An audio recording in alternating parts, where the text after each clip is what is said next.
Ohioans are being urged to stay at home. Others are just trying to get home. Jed DeMusi has the story of a Sycamore High School teacher and a UC professor's husband who are forced to wait out closed borders in Peru.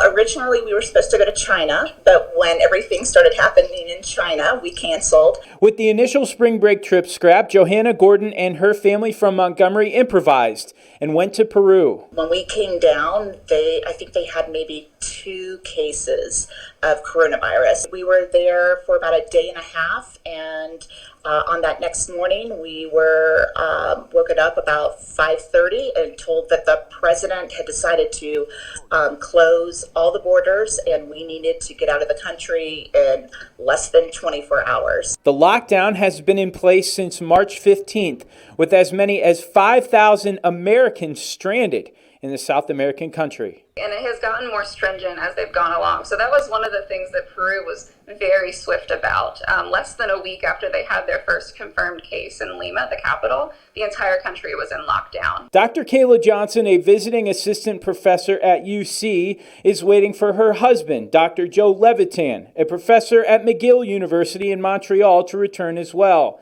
His circumstances uniquely upsetting. Even with the passing of his grandmother, because the health departments are so overwhelmed, understandably right now, they can't get the death certificate to him. And so unless he presents that to the State Department, he won't move up their priority list. We hope to see each other soon, but we understand that, the steps that we're taking are necessary to help others who might not be as fortunate as us. I want to mention we're working very hard, long on getting a young group of people out of Peru. President Trump addressing the situation during his press briefing Sunday.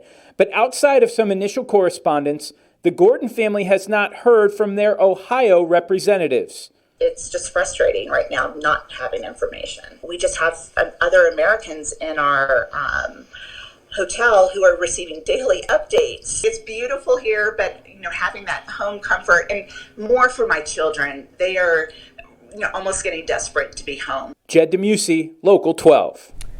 And we should note here that soon after talking to Gordon, Jed reached out to Senators Rob Portman and Sherrod Brown's offices, as well as their representative, Steve Chabot. Chabot and Brown's offices have since reached out to the Gordon family directly, assuring them that they are working hard to get them home.